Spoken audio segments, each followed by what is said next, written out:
Welcome. Today, we're diving into the physics of motion. We're going to pull back the curtain on the fundamental rules that control, well, pretty much everything that moves. Think of this as your user's guide to how the universe works. So let me ask you this. What could a massive home run flying out of a stadium possibly have in common with an apple just falling off of a tree? It sounds a little weird, right? But here's the thing. They're actually governed by the exact same set of physical laws. And by the end of this, you're going to see exactly how. So here's our game plan. First, we'll get our hands on the motion toolkit, a few essential equations. Then we'll see how gravity changes the game. After that, we'll trace the beautiful arc of a projectile, take a quick spin through circular motion, and then wrap it all up by showing how it all speaks the same language. All right, let's jump into our first section, the motion toolkit. Now, don't let the word equations scare you off. Seriously. Think of these not as formulas, but as three incredibly powerful tools that let us describe and predict movement anywhere in the universe. So what do these tools actually do? Well, they connect four key things. How far something is moved, that's displacement. How fast it's going, that's velocity. How quickly it's speeding up or slowing down, that's acceleration. And of course, time. Now, the super important thing to remember is these tools work their magic when acceleration is constant. That's the key. Let's meet our first tool. This one is all about finding out how fast something is going to be. It says that the final velocity, v, is just the starting velocity, u, plus whatever acceleration it has, a, multiplied by how long it's been accelerating, t. Simple, right? So just to recap, v is where you end up, u is where you start, a is the push or pull changing your speed, and t is how long that push or pull has been going on. Everything connects. Okay, on to our second tool. This one answers a different question. How far did it go? It's all about calculating displacement, which we call s. This equation is amazing because it connects the distance traveled to the starting speed, the acceleration, and the time. So let's look at the pieces. We've got s for displacement. And see that time squared part? That's the secret sauce. It shows us how the distance you cover totally explodes when you're accelerating. It's not a straight line, it's a curve that gets steeper and steeper. And now for our third tool. This one is like a special shortcut.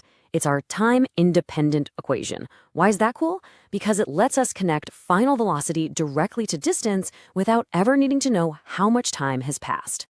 So final velocity squared equals initial velocity squared plus 2 times the acceleration and the displacement. This is an absolute lifesaver when you're solving a problem and you either don't know the time or, frankly, you just don't care about it. Okay, toolkit assembled. Now for the fun part.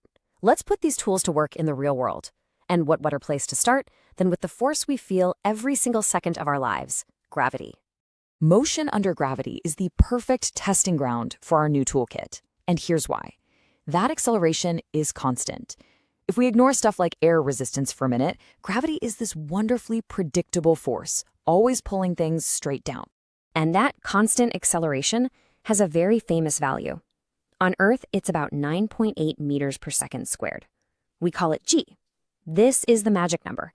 From here on out, whenever we're talking about something falling or being thrown near the Earth's surface, that a in our equations just becomes g.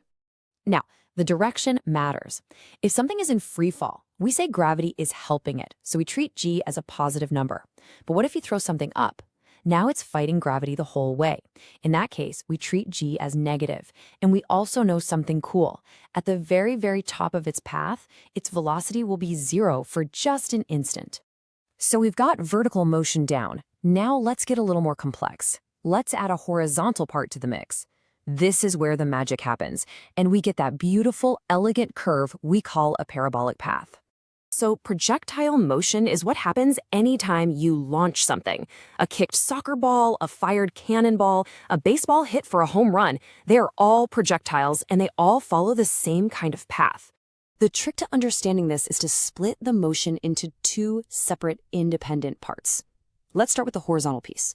Once that baseball is hit, what forces are pushing it sideways? If we ignore air, nothing. So it just cruises forward with a constant horizontal speed. And what about the vertical part? Hey, we already know this one. It's just motion under gravity. The object is being pulled down at 9.8 meters per second squared. It goes up, it slows down, it hangs at the peak for a moment, and then it comes back down. And here's the big takeaway. These two motions, the steady sideways cruise and the up and down pull of gravity, are completely independent of each other. They happen at the same time, but they don't affect one another. And when you combine them, you get that perfect, predictable parabolic curve every single time. Okay, let's shift gears completely and look at a different kind of motion. This one's a bit of a mind bender. How is it possible for something to be accelerating if its speed never changes? Let's dive into the weird world of circular motion. So imagine a car on a perfectly circular track, and the speedometer is locked at, say, 60 miles per hour. The speed is constant. But, and this is the whole secret, its direction is constantly changing. And remember, velocity isn't just speed, it's speed and direction. So if the direction is changing, the velocity is changing. And any change in velocity is, by definition, acceleration. Let's break that down. At any given instant, the object wants to fly off in a straight line. That's its tangential velocity. But something is constantly pulling it inward, forcing it to turn. That inward pull is an acceleration, and we call it centripetal acceleration. It's the thing that's always pointing to the center of the circle, bending the path. You know, when we step back and look at all this, straight lines, falling objects, curving paths, and perfect circles, it's not just a collection of random topics.